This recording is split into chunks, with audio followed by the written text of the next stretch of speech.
Praise lord. April 17. ఈరోజు దేవుని వాగ్దానం.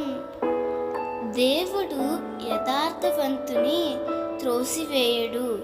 యోబు 8:20. నీవు సేవించే దేవుడు యథార్థవంతుడు. ఆయనకు యథార్థవంతుల ప్రార్థన ఆయనకు ఎంతో ఆనందం. ఆయన యథార్థవంతులను ఎన్నడూ త్రోసివేయడు. చాలాసార్లు నీ పేదరికాన్ని చూసి, నీ బలహీనతను చూసి ఎందరో నిన్ను త్రోసివేశారు కదా. నీవు సేవించే దేవుడు నీ యథార్థతను బట్టి, నీ నమ్మకత్వాన్ని బట్టి తప్పకుండా నిన్ను చేరదీస్తాడు.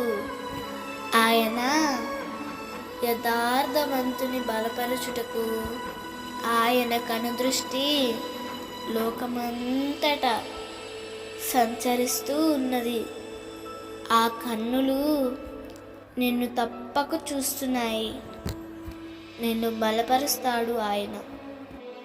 తప్పకుండా ఆయన నిన్ను హెచ్చిస్తాడు. కృంగిపోమాకు. ఆనాడు యోబు మరణమగు వరకు నేను యథార్థతను విడువను అన్నాడు.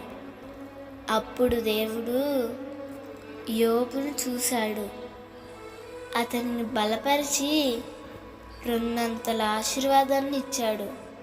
నీకు కూడా తప్పకుండా అనుగ్రహిస్తాడు. నిన్ను త్రోసివేయడు. నిన్ను హత్తుకుంటాడు. దేవుడు ఈ వాగ్దానం నీ జీవితంలో నిశ్చయముగా నెరవేర్చునుగాక. ఆమేన్.